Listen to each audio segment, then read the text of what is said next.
Të dashur teleshikues të televizionit të shqiptarëve të Amerikës, sot në emisionin tonë Argument do të flasim për situatën parazgjedhore, si themi, në Kosovë me zotin Agim Aliçaj, i cili është drejtues organizativ i Ligës Qytetare Shqiptaro-Amerikane, një aktivist i komunitetit shqiptar në vite për çështjen e Kosovës. Të gjithë shqiptarët, sidomos shqiptarët nga Kosova, e shohin me shqetësim situatën aktuale në Kosovë për sa i përket realizimit të zgjedhjeve tashmë dhe gjetjes së një zgjidhje për qeverisjen e Kosovës në mënyrë sa më funksionale dhe sa më demokratike. Zoti Agim, mirë se erdhët. Mirë se ju gjeta, zoti Rafael. Ne kemi diskutuar bashkë shpeshherë në lidhje me situatën këtë, do ta thoja, roman me shumë vëllime, si puna e luftës dhe e paqes të Tolstojt për arritjen e një zgjidhje apo zgjedhje të qëndrueshme në Kosovë. Natyrisht, në analizën tonë ne kemi vënë edhe gishtin sipas mendimit tonë se kush janë ata cilët pengojnë, por situata tash ka marrë ca drejtime krejtësisht panjohura. Megjithatë, jemi në gjendje të analizojmë situatën. Zoti Agim, si mendoni, do të ketë më shumë pjesëmarrje në zgjedhjet e qershorit apo elektorati është ndjerdhësi i tratuar nga forcat politike? Unë ka bendu deri vonë këto ditë që populli me të vërtet është mërzit edhe do të zvoglohet numri i votuesve sepse janë dëshpëruar. Shumë kanë besu në atë që ka parlamentarizëm, ka demokraci të vërtet në Kosovë, që ka demokraci, mirë po blokadat e kanë bë demokracinë në një mënyrë të pa funksionueshme në Kosovë. Prandaj, kom mendu që do të bjen numri, po unë megjithatë tu i pa lëvizjet kohëve të fundit edhe motivimin e njerëzve, mendoj se do të jetë niveli i njëjtë i votuesve në kohën si ka qenë zgjedhjet e fundit, ose ndoshta edhe pak më i madh. Kjo është mendimi im, ndoshta gaboj, po ashtu në bazë të bisedave, në bazë të takimeve, në bazë të informatave që i kam unë.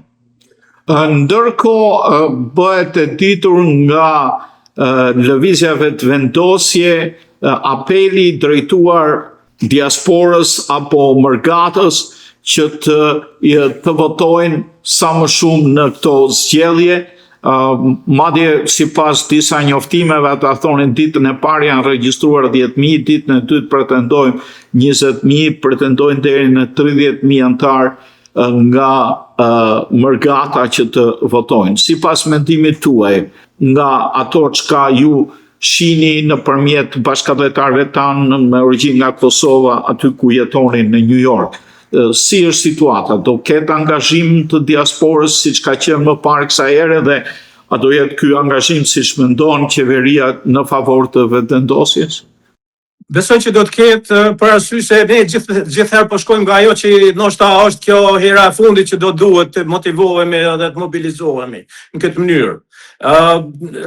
Prandaj unë mendoj se po, nuk jam i sigurt për këtë numër 30.000, por ka mundësi që të jetë i vërtet, sepse njerëzit po e shohin që është ka i bot një padrejtësi e madhe kryeministrit Kurti, sulmet e ndryshme nga gjitha anët, të fillu jo vetëm sulmet e ofendimet dhe sulmet politike, disa që janë normale, po disa janë jashtë suazave normale, po ka edhe sulmet ndryshme, kërcënime në vërtet, kërcënime edhe me jetën e tinej, kështu që njerëzit janë ka e vrenë se edhe ka kuptojnë se Kurti është pengesa kryesore e armiqve të Kosovës që të kthehen prapë në Kosovë, po mendoj të Serbisë.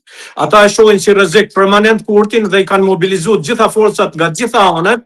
Opozita ka bën punën e vet, ata unë nuk duhet të them se opozita është në koordinim me Serbinë, gjë që nuk është e mundur, mundet me pas individ normalisht si në shtyp si ashtu, po jo si opozitë kështu në mënyrë të organizuar. Megjithatë, interesi i tyre në këtë moment është i njëjtë me interesat e Serbisë, sepse Serbia gjitha forcat, edhe në Mergat, komunajnë Mergat, edhe në Amerikë, edhe në Kosovë, edhe në Shqipëri, edhe kudo që ka shqiptar, edhe në Evropë, kudo, në forumet ndërkombëtare, i ka mobilizu që ta paraqes Kurtin si një person autokrat, një person të papërshtatshëm, një person të rrezikshëm për paqen. Gjë që është e kundërta, prandaj populli ynë të e pa këtë sulm të madh të padrejt kundër kryeministit, unë mendoj se do të mobilizohet dy fish edhe në këto zgjedhje që numri i votave të jetë sa më i madh për kryeministrin Kurti dhe koalicionin e tij dhe që ai të fitojë, sepse çdo fitore dikujt tjetër do të jetë shumë e rrezikshme për Kosovën. Si i shihni so bën dhe regjistrimet e partive? Ndërkohë ajo çka ishte risia ishte që ish presidentja Vjosa Osmani kandidon me ish partinë e saj me lidhjen demokratike të Kosovës. Ndërsa nuk garon së bashku me partinë e vet që ishte partinë Guxoj, cila është në aleat me këtë vendosje. A është kjo një zgjidhje sepse lidhja edhe propozoi nga fundi saj, po mirë ne po pranojmë Vjosa Osmani si presidente. Po ta kishim bërë atëherë ishte zgjidhur gjithë situata, megjithatë. Është pikë pyetje, unë siç e din zoti Rafael, edhe shumë bashkëdhetar tanë kudo, edhe sidomos intelektualët e pavarur, ata që nuk ju takojnë asnjë partie, siç është puna ime, kemi besu shumë në atë që kryeministi Kurti dhe presidentja Osmani të vazhdojnë bashkë edhe një mandat. Edhe për 4-5 vite edhe unë e gjithë kemi bo presionin ta që ata mos përqohen. Mirë po armiqtë arritën qëllimit dhe i përqohen mes veti. Kjo e ka sjellë një situatë të re. Unë e mendoj se presidentja Osmani ka qenë jashtëzakonshme si presidente kur me kryeministrin Kurti. Mirë po, në momentin kur ajo nuk është me kryeministrin Kurti, atëherë shfaqen dilema tjera se ku qëndron ajo me shumë gjëra, sa është ajo e qëndrueshme, sa nuk bjen presionin ndërkombëtare që kanë ndodhur gjatë gjithë kësaj periudhe.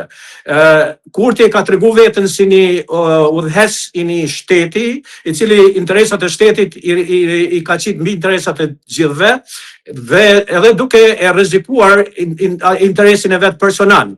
Do me thonë ka bo kundërshtime për interesat shtetit edhe kur nuk ka qenë mirë për te personalisht. Nuk jam i sigurt për presidenten Osmani. Ajo si presidente ka qenë jashtëzakonshme, dëshira ajo ka qenë të jenë bashkë, mirë por në këtë moment ne për Kurtin e dim që është i sprovuar në udhëheqjen e shtetit. Për presidenten e dim Osmani që është e mirë në promovimin e shtetit. Për ndërtim të shtetit, ajo duhet ta tregojë veten.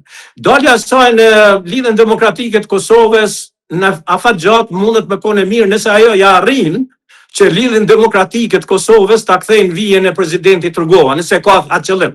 Por nëse ka atë qëllim vetëm që përkohësisht përfitoj në vota edhe të merr diçka në pushtet për interesat veta, unë mendoj se ka me dështu. Sepse lidhja demokratike nuk ka me mujt me pas kur aq forcë, edhe nuk ka lider tjerë. Albiti Gjiku nuk është lider që mundet me udhëheq shtetin. Ai qyr para 2-3 ditëve gënjen pa da, nuk ka vlera të caktume, ka bo gabime kështu të naive, nuk është një person i vendosur, kështu që një kombinim i presidentës Osmani me zotin Abdigjiku nuk është tërhes për votues të Kosovës, nuk është as për mua. Në këto zgjedhje, unë mendoj se edhe ne që kemi dash Vjosa Osmanin, në këto momente do të votojmë edhe do të orientohem nga kryeministri Kurti, me kush në përzgjedhje tjera pas 4 viteve, nëse presidenti Osmani tregon që ka kredibilitet në udhëheqjet mbrëmshme, që nuk bën lëshime ndaj ndërkombëtarëve, edhe që është e qëndrueshme për në interesat Kosovës, atëherë ne mundem me konsideru atë. Në këto moment unë mendoj se ka me ndiku në zgjedhje, ndoshta prej 3 deri në 5%, mirë po vetvendosja ka mundësi që kompenzoj këtë pjesë me votues tjerë që s'kan votuar herat fundit, se unë po shoh që ka një interes edhe njerëzve që s'kan qenë fare të regjistruar, na bojnë thirrje, po lypin ndim për regjistrim e gjëra tjera. Kështu që unë mendoj se me një angazhim të mirë fillt, vetvendosja me koalicionin e vet mundet me mobilizu një pjesë të shumicën votuesve të pavarur, edhe që pa parti, të kompenzon atë që ka humbur me daljen e Vjosa Osmanit apo me kalimin e saj në lidhjen demokratike të Kosovës. A mendoni, siç thot zoti Kurti, që vetvendosja të kapi 60% të Unë votuesve? dëshiroj që ta kap 60%. Nuk është lehtë, mirë po besoma çdo gjë është e mundur në këto zgjedhje. Sepse njerëzit janë ka shohin një rrezik të madh për Kosovën nëse ju lejohet opozitët të marrin krye. Kryeministri Kurti ka kryer vetëm një mandat. Populli i Kosovës që 3 herë ka thotë, kjo është hera e tretë, ka thotë që kryeministri Albin Kurti e meriton edhe një mandat tjetër. Pa marrë parasysh vrejtjet e gjitha ato që ka thojnë interesat e ndryshme. Me vote ka treguar punë. Opozita o ka munduar me çdo kusht që mos ta lejoj që vota e popullit të realizohet. O ka merret me bojkotime, me bllokada. Ato s'janë demokratike. Munden me kohë ligjore, nuk dënohen me ligj, po ato janë forma jo demokratike. Domethënë ata ka munduar me marr pushtetin në mënyrë ilegale, sepse nuk kanë forcë, as kanë treguar deri tash, as gjërësi, as vizion, as forcë që me dalë me programe të atilla që me të rjek popullin. Kështu që aty në arma e vetme për të marrë pushtetin nga kryeministri Kurti, i cili është në rrugë drejt, është me format manipulibeve të rrenave, mashtrimeve, shpifjeve, blokadave e të këtyne të gjanave tjera. Me këto populli i Kosovës, populli i Dardanisë përbes është populli mençur, do të thotë kush ka don, se nuk ka me lejue këtë punë. Prandaj është e mundur 60%, unë e synoj të 51%, dhe du me thonë këtu publikisht që nëse partia e kryeministrit Kurti, koalicioni i tij, Lëvizja Vetvendosje, Guxo, Alternativa dhe Partia Shqiptare Demokratiane, i marrin 51%, 50%. Vetëm 50% e ma tepër, çka do, për mbi 50%, unë mendoj se do të jetë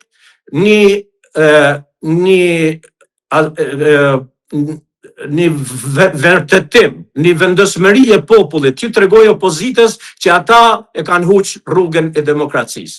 Bile ata duhet ta konsiderojnë, nëse humbin me 50%, duhet ta konsiderojnë që ose të ndryshojnë mënyrë qendrore, me të gjitha organet e tyre partijake, udhëheqësitë e tyre të ndrojnë krerët e tyre, ose të shuhen krejt edhe të bëhen parti të reja, për arsye se do të ishte një turp i madh që herën e tretë ata mas gjitha këtyne manovrimeve, këtyne gjanave që kanë ndodhur, që të humbin prapë me 50%.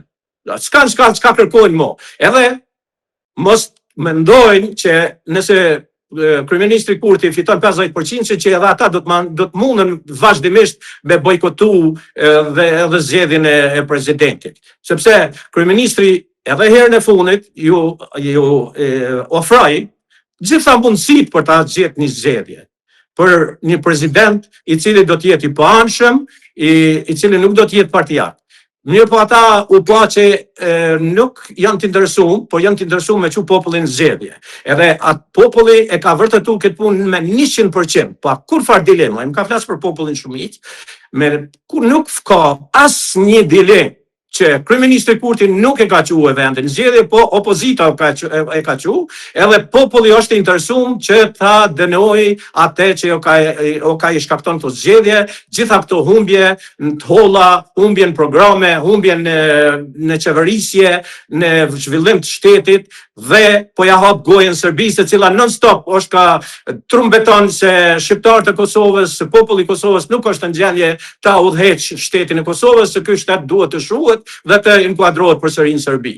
Domethënë, këto janë gjitha çka ka ndodhur, prandaj unë mendoj se populli do të jetë i motivuar që edhe një herë me votën e tij, edhe pse ndoshta s'do të mundet me utu aq shumë atje, po regjistrimi në ambasada do të shtohet, edhe unë mendoj se do të arrihet një përqindje për mbi 50%. Një pyetje tjetër ka bëj me partinë Nisma, e cila nuk arriti pragun dhe nuk regjistrohet më për zgjedhje. Si shpjegohet kjo? Udhëheqësia Nismës, krerët e saj e kanë huq si duhet, për këtë arsye dhe s'kanë rezultate. Ata kanë bjetuar me do koalicione, me aleancën, me koalicione tjera.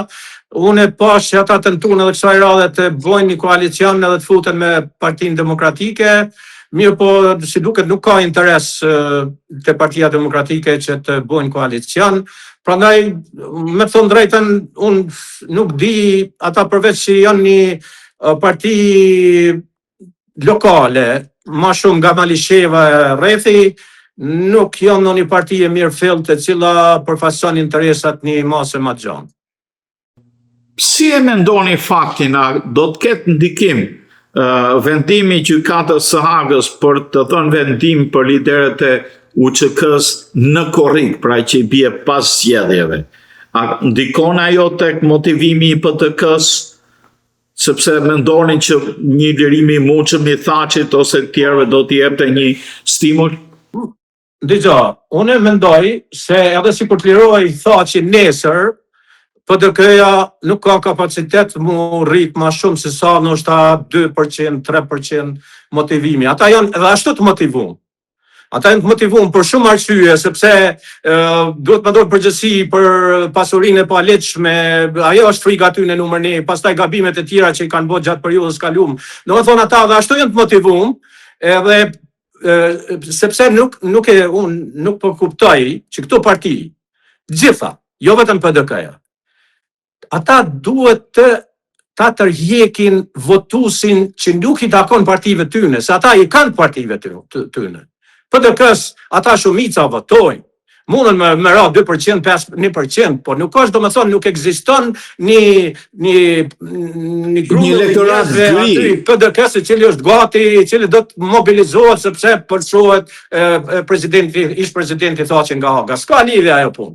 S'ka presidenti Thaçi nuk ka ndonjë autoritet në popull, ai ka autoritet të PDK-ja, por jo në popullin e gjan, jo të njerëzit e pavarur, ka bë gabime shumë të mëdha.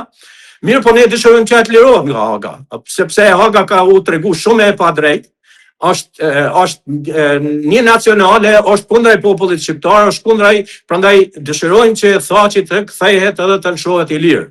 Mirë po unë nuk besoj, nuk shoh që ai ka me pas ndonjë ndikim në zgjedhjet e Kosovës. Do të thësha, ju thatë, po jeni edhe në kontakt me njerëz nga Kosova. A janë zgjedhësit të motivuar për të votuar, këta të vetëvendosjes kryesisht, a janë të motivuar për të votuar edhe kësaj here, sepse ndodh një farë, si do themi, harxhimi i forcave elektorale nga koha, një farë gryrje, një farë që çona, nëse po zgjedhim gjë me këto zgjedhje, pse shkojmë zgjedhje kot shkojmë. Ajo është gjithmonë një gjë e cila ndikon. Është e vërtetë që me njëherë pas që u pa që po duhet me shku në zgjedhje, edhe deri atëherë, në atë moment, njerëzit me të vërtetë janë konë të dëshpëruar, kanë qenë edhe në Kosovë edhe kudo. Mirë po, unë e shoh një mobilizim prapë, sepse qëre, dëgjoj zoti Rafael, njeri është i krijuar të lëviz. Ti ke vrejt, ti sot mundesh me koni dëshpëruar, nesër e ndron disponimin bazë situatës, ta kupton? Prandaj unë në bazë lëvizjeve dhe ndodhive që kanë qenë këto ditë, edhe në bazë të asaj se ekziston një rrezik shumë i madh për Kosovën, që ta marrin forcat të cilat nuk e quajnë përpara, po mund ta shesin Kosovën, do t'i mobilizon njerëzit për me dalë, sidomos këta të vetëvendosjes, me dalë me votu. Në këtë mes, a shini ju mangësi tek zoti Kurti në menaxhimin e situatës që mund të ishte shpëtuar pa kaluar në këto rizgjedhje? Kjo është një pyetje për mu pak e vështirë. Normal që unë i shoh disa mangësi te kryeministri Kurti. Në këtë moment, me që është i sulmuar nga gjitha anët, sidomos nga administrata e Kosovës, nuk